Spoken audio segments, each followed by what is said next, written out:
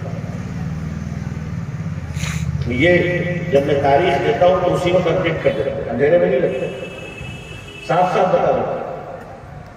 کہا صاحب لوگ آئیں گے، میرے قیامت تک آتے رہیں گے، میں تو انتظار بیٹھا رہوں گا۔ نبی پاک صلی اللہ علیہ وسلم چچا ابو طالب کے ہمراہ ہو گئے تو حضور صلی اللہ علیہ وسلم کو جس سواری میں جگہ ملی وہ اونٹ ابو جہل کا تھا۔ ابو جہل پیچھے بیٹھا، حضور آگے بیٹھے، صلی اللہ علیہ وسلم چلے۔ ایک مقام آیا جہاں پادری کے نیچے کیا دعوت ودی، اس نے پہچان لیا، صاحب نظر پڑھا لکھا تھا، اس کے پاس تورات کی انجیل جو بھی ہو اس کا مطالعہ اس نے کیا، حضور کے چہرے کو دیکھا صلی اللہ علیہ وسلم، اور چہرے کو دیکھ کر اس نے کہا آپ ذرا اپنے کرتے مبارک کو اٹھائیے، میں آپ کا پیٹ دیکھنا چاہتا ہوں۔ آپ صلی اللہ علیہ وسلم کے پشت مبارک پہ ختم نبوت کی مہر لگی، اللہ، اس نے اسے بوسہ لے لیا، بڑی عزت کی اس نے، بڑی عزت کی، اور یہی عزت ابو جہل کو کھل گئی۔ بھائی چائے پانی کسی سے بھی مانگ لیا کرو، عزت سب سے مت مانگا کرو، ہر ایک کی اوقات نہیں ہوتی کرو، عزت کرنا یہ ہر ایک کی اوقات نہیں ہے۔ چائے پانی تو کوئی بھی دے سکتا ہے۔ مسلمانوں حسد سے بچو، حسد اللہ سے جنگ کرنے والا ہے، حاسد اللہ سے جنگ کرتے ہیں۔ آپ کو کوئی دولت نہیں، وہ دولت اس نے دیا تھا اللہ نے، اگر میں حسد کرتا ہوں لوگ بیٹا تو یہ حسد میں نے اللہ کے فیصلے سے کیا، استغفر اللہ۔ اس لیے حسد سے توبہ کیجیے، کریں گے انشاءاللہ۔ اپنے دل کو پاک صاف رکھیں اور کیا کہیے، اس کو مولا نے دیا ہے، مجھے کون دے گا، مجھے کون دے گا، اللہ دے گا۔ ہارون رشید کے دربار میں فقیر آیا، فقیر آئے تو دربار میں رکا، فقیر نے کہا کہ ہارون رشید سے ملنا ہے، دربار میں کہیں بیٹھ جاؤ، دیکھ لے نہیں بادشاہ مسجد کے اندر ہے، بادشاہ بیٹھ گئے، پھر دیکھا کہ بادشاہ دعا مانگ رہے بڑی لمبی، تو فقیر نے کہا، سائل نے کہا، فقیر مناسب نہیں ہے، سائل نے کہا، ضرورت مند نے کہا کہ اے دربار نماز تو ہم کو بھی کہتے ہیں، یہ بادشاہ کی لمبی کیا کر رہا ہے؟ دربار نے کہا بادشاہ مانگ رہا ہے، کیا کر رہا ہے؟ مانگ رہا ہے، کہا کس سے؟ کہا اللہ سے۔ اس سائل نے کہا کہ ہم ہی بے وقوف ہے جو اس سے مانگتے ہیں، ہم بھی اپنے مولا کو کیوں ڈرا سکتے ہیں؟ بھائی تدبیر ضرور اختیار کرو مگر پہلے اللہ سے مانگنا سیکھو، ہے نا؟ میں بھی اللہ سے مانگ رہا ہوں، پتہ ہے کیا مانگ رہا ہوں؟ میں کہہ رہا ہوں اللہ امبانی کو کس نے دیا؟ کس نے دیا؟ اللہ۔ اڈانی کو کس نے دیا؟ میں نے کہا جب اڈانی امبانی کو دیا تو تیسرا رحمانی کو نہیں دیا؟ میں اصولت کو میرا ہی نمبر لکھ رہا ہوں، آپ دعا کیجئے، ہو سکتا ہے انشاءاللہ کہ میں اپنے ہیلی کاپٹر سے آؤں آپ کی مجھ سے، لیکن آمین کو بولو، آمین۔ آپ کا دل اتنا بڑا نہیں، آپ مولویوں کو خوشحال نہیں دیکھنا چاہتے، آپ مولویوں کو اچھے کپڑے میں نہیں دیکھنا چاہتے، آپ چاہتے کہ مولوی بھی کام کر، آپ چاہتے کہ مولوی آپ کے ابا کے انتقال کے بعد ہی نہیں لوں گی پہلے، ایسا مت کرو، ایسا مت۔ ایک علاقے میں بیچارے کے امام صاحب پہنچے، حضرت حافظ صاحب جگہ نہیں تھی، وہیں رہ گئے۔ ایک آدمی کا انتقال ہوا، لوگوں نے کہا 40 دن فراہم کر دو، تو ٹھیک ہے بھائی ہمارا تو میرے کھانے پینے کا انتظام ہو گیا۔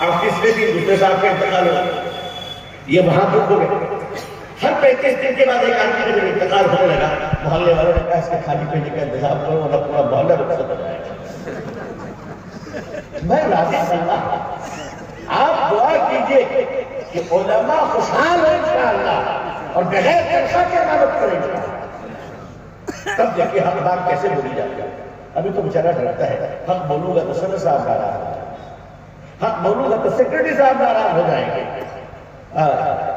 اس تنخواہ کے چکر میں, صدر سیکرٹری کو خوش کرنے کے چکر میں بیچارہ امام صاحب حق نہیں بولتا. اے اللہ تو ہمارے اماموں کو ایسی اختیارت عطا فرما کہ اپنی مسجد بھی بنائے, مفت میں امامت بھی کرے اور منبر پر کھڑا ہو کر حرام خوروں کو حرام خور کہہ سکے, سود خوروں کو سود خور کہہ سکے. یہ جرأت پیدا کرنا, اور یہ جرأت علماء کے اندر آئے گی انشاءاللہ, ضرور آئے گی. اللہ اتنی قداریوں کو ضرور برقرار رکھے گا انشاءاللہ. تو ہم یہ دعا غلط تو نہیں کریں کہ اللہ مجھے دیجیے, تو اللہ سے مانگنا چاہیے. اللہ سے مانگنا سیکھ لیجیے کہ اے اللہ ہمیں خوشحالی عطا فرما. اور اس کا راز بتا دے رہا ہوں, رات میں تہجد کی عادت ڈال لو بھائی. اٹھو, یہ رات بھر موبائل دیکھ کر چیٹنگ کر کر سوتے ہو, اور صبح 10 بجے اٹھ کے دکان جاتے ہو, اور پھر اگربتی پھونکنے والے, راکھ بیچنے والے, لیمو کاٹنے والے عاملوں سے کہتے ہو میری دکان میں کچھ شیطان کا چکر ہے, کچھ تعویذ دے دیجئے. بابو کوئی شیطان نہیں, تم خود بہت بڑے شیطان ہو, تم خود مہا شیطان ہو. اگر یہ اگربتی کے راکھ بیچنے والے سے ہماری طبیعت ٹھیک ہو جاتی تو یہ صبح بڑے میاں اپنی بیوی کا مار کھا کے گھر سے باہر نکلتے. ہم نہیں جانتے ان کے گھر کی پوزیشن کیا ہے. بیچارے کو ناشتہ نہیں ملا تو مریض کے گھر میں ناشتہ کرتا. بھائی اپنے روزی روٹی کو ٹھیک کرو, حلال روزی کماؤ. اللہ نے حلال میں برکتیں دی, حلال ہو جائے. دوسروں کو برباد کرنے کے لیے ٹوٹکے تعویذ, اس کو برباد کرنا ہے, اس کو برباد کرنا ہے. توبہ کرو, توبہ کرو. جس کے مقدر میں اللہ نے رکھا ہے, تمہارے الٹے لیمو اور سیدھے ناریل اس کا کچھ نہیں بگاڑ سکتا انشاءاللہ. اور اگر تم نے کچھ کر بھی دیا اور اس کا کچھ گڑبڑ ہو بھی گیا تو اللہ اسے اجر دے گا اور اس کے حالات کا گناہ تم پہ کرے گا. لوگوں کو حسد سے بچیے, غیبت سے بچیے. غیبت سے برکت ختم ہو جاتی ہے, گھر کی اولادیں برباد ہو جاتی ہیں. غیبت کرنے والے کی بیوی بے وفا ہو جاتی ہے. غیبت کرنے والوں کی اولادیں کبھی نیک نہیں ہوتی ہے. اللہ ہم سب کو معاف کرے. اللہ ہمیں آپ سب کو غیبت سے بچنے کی توفیق عطا فرمائے. اور غیبت سے بچنے کا طریقہ یہ ہے کہ بولنا نہیں, سننا بھی نہیں. کہیں انشاءاللہ آپ سے نہیں سنیں گے, انشاءاللہ آج سے سنیں گے. مسجد میں گئے, مسجد میں بیٹھے ہوئے, نماز میں 2 منٹ باقی. اب دیکھیے شیطان ہر آدمی سے اس کے لائن کا گناہ کرواتا ہے. شیطان شرابی سے شراب پلوا کر گناہ کرواتا ہے, نمازی کو تو شراب پلا نہیں سکتا, چغلی کروا کے گناہ کرواتا ہے. نمازی کو چغلی کروا کے گناہ کرواتا ہے, مولویوں کو حسد کروا کر گناہ کرواتا ہے. اس روئے زمین پر ان سے بڑا حاصل کوئی نہیں ہے. اور جو علماء حق ہے ان کی تو جوتیاں سنتے ہیں. اللہ تعالیٰ حسد سے بچائے ہم سب کو, آمین. غیبت سے بچیے. گھروں میں جب تشریف لے جائیے, گھر کی عورتیں, ہماری بہنوں سے گزارش ہے, میری بہنوں اگر غیبت نہیں چھوٹتی ہے تو منہ میں ایک گھونٹ پانی رکھ لیا کرو اور کہو کہ دن بھر اس پانی کو منہ میں رکھنا ہے. انشاءاللہ غیبت سے بچو. تمہاری غیبت کی وجہ سے تمہارے شوہر کاروبار میں پریشان ہو رہے ہیں, بلکہ غیبت کی نحوست کی وجہ کر یہ شوہر لوگ بھی کسی دوسرے کے چکر میں پہنچ رہے ہیں. تو اگر ان کا کریکٹر بچانا ہے تو آپ اپنی زبان کی حفاظت کریں. اپنے بچوں کو بتائیے کہ غیبت نہیں کرنی ہے. اپنے بچوں کی تربیت کیسے کرنی ہے؟ ایک نسخہ تو نہیں, گزارش کریں. میری وہ حیثیت تھی کہ میں نسخہ بنا کہ تو اولیاء اللہ اور اکابرین اور زندہ خانقاہوں کے بزرگوں کا کام ہے. میں ایک مشورہ دیتا ہوں, اپنے گھر میں روزانہ ایک معمول بنائیں، روزانہ، اور آپ خود بنائیں، کسی کو بلانا نہیں اس کے۔ آپ اپنے گھر میں جو زبان استعمال کرتے ہیں، جو لوکل لینگویج ہے آپ گھر میں سونے سے پہلے بیوی بچے ماں بہن جو بھی گھر میں سب کو جمع کریں، صرف 5 منٹ روزانہ، only 5 منٹ جمع کر کے سب کو کہیے کہ استغفر اللہ استغفر اللہ استغفر اللہ 3 بار۔ سب ہو گئے؟ اب آپ دعا کریں، گھر کا مکھیا پہلے کریں، کیسا ہم کو تو دعا نہیں آتا، اللہ سے مانگنا نہیں آتا ہے، ایم ایل اے سے مانگنا آتا ہے، ایم پی سے مانگنا آتا ہے، مکھیا سے مانگنا آتا ہے، اللہ سے مانگنا، اللہ سے دعا کرو۔ کیا آپ کوئی پٹان ٹوٹا بولا جو آپ کا وہ دعا کرو، آپ یاد رکھیے گا، آپ کے بچے سن رہے ہیں، جو آج سنیں گے وہ کام آئے گا۔ دعا کیا کی؟ اللہ میرے ابو کو معاف کر دیجیے۔ آپ اپنے باپ کی معافی مانگو، کل آپ کا بچہ اللہ سے آپ کی معافی مانگے۔ اور ہاں ایک بات اور، جو دشمن ہے، آج کل دشمن سے باہر کر نہیں ہوتا ہے، ہم لوگ دشمن کو اپنے بھائی کو بناتے ہیں، ہم لوگ بہت ترقی کرتے ہیں۔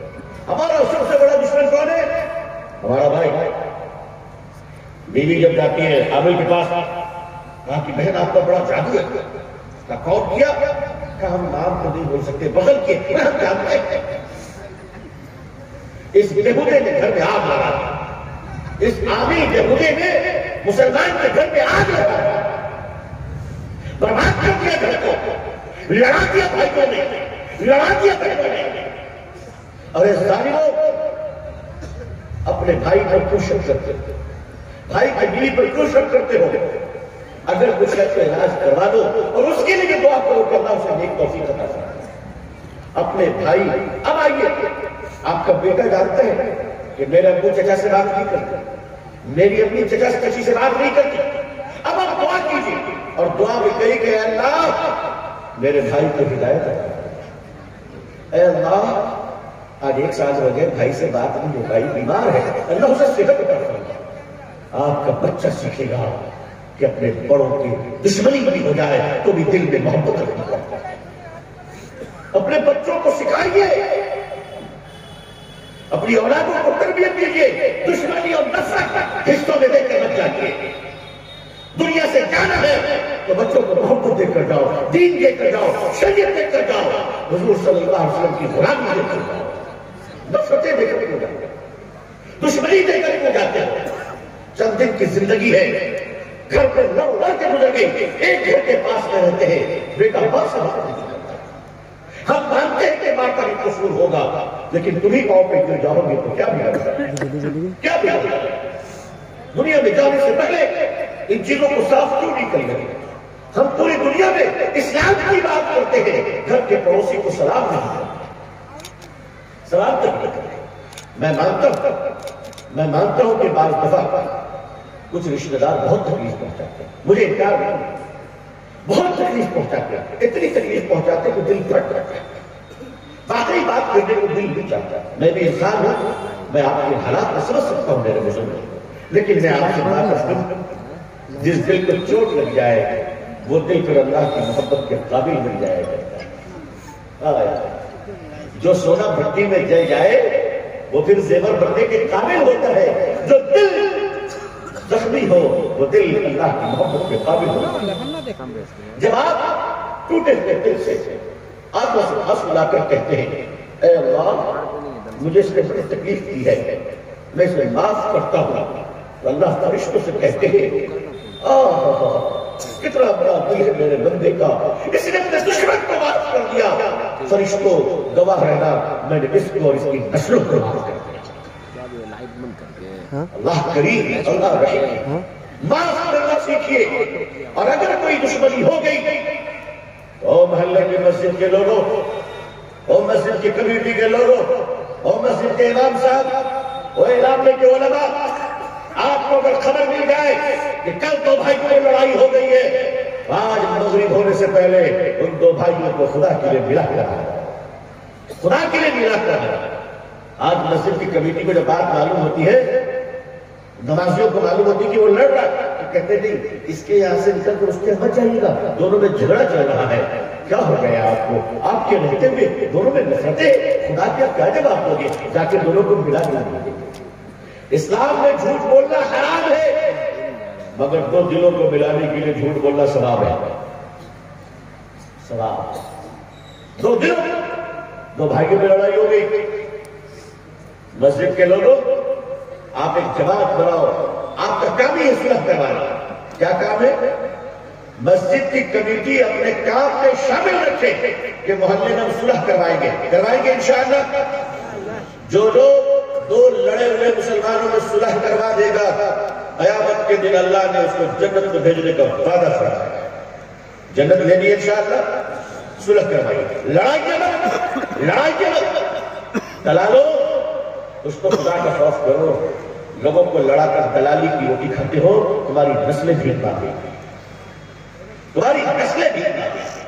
ملاؤ، دو بھائی لڑے ہوئے، جا کر کہہ دیجئے اشفاق بھائی، آپ کا چھوٹا بھائی عمران آج صبح میں آپ کے لیے رو رہا تھا، حالانکہ رو نہیں رہا تھا، لیکن آپ نے کہہ دیا اشفاق بھائی آج عمران آپ کے لیے رو رہا تھا، ہم پوچھے عمران کیا ہوا تو روتے ہوئے کہنے لگا بھیا کی بہت یاد آ رہی ہے۔ اتنا سننے کے بعد ذرا بتاؤ اشفاق میاں رونے لگے گی؟ اشفاق میاں کے ہاتھوں سے آنسو آ جائے گا اور وہ کہے گا حاجی صاحب آپ ٹھیک کہہ رہے، چھوٹا بھائی ہے نا، چھوٹا بھائی ہے، اپنے ہاتھوں سے پالا ہو، اپنے ہاتھوں سے بڑا کیا ہو، پتہ نہیں اس کو کون کیا بول دیا ہے، دل نرم ہو گیا ماشاءاللہ۔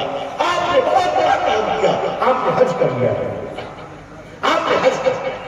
اب آپ عمران کے پاس آئے، ارے عمران اشفاق بھائی کے پاس گیا تھا، تم کو یاد کر کے کلپ کے ہو رہے تھے، اب بتائیے اس کا کلیجہ کو آ جائے گا، اور دونوں کو جب آپ لائیے گا تو کوئی کسی سے پوچھے گا نہیں، لپٹ کر ہوگا شروع کر۔